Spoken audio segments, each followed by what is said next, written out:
Welcome दोस्तों मैं बिलाल अहमद, आप देख रहे हैं बिलाल अहमद 763 यूट्यूब चैनल। दोस्तों आज की वीडियो आपके लिए बहुत इंटरेस्टिंग होने वाली है। आज की वीडियो में मैं आपको बताने वाला हूं कि आप अपनी काइनमास्टर की सेटिंग्स कैसे बना सकते हैं।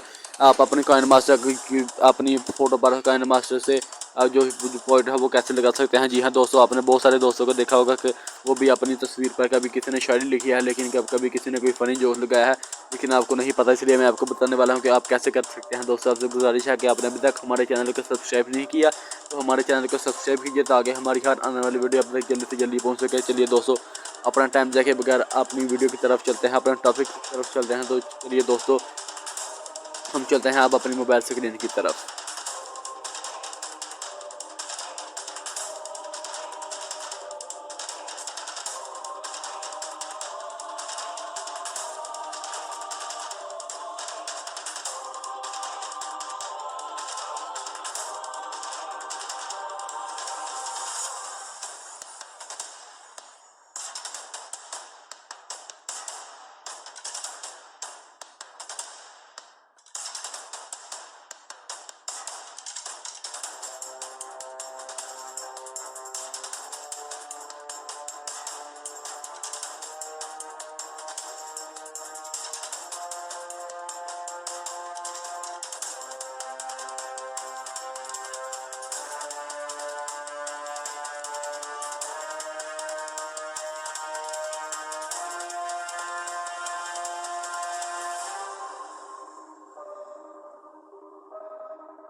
दोस्तों उम्मीद है कि आपको हमारी वीडियो बहुत अच्छी लगी होगी। हमारी वीडियो को लाइक कीजिए। हम मिलते हैं आपसे अगली वीडियो में। अल्लाह हाफिज़।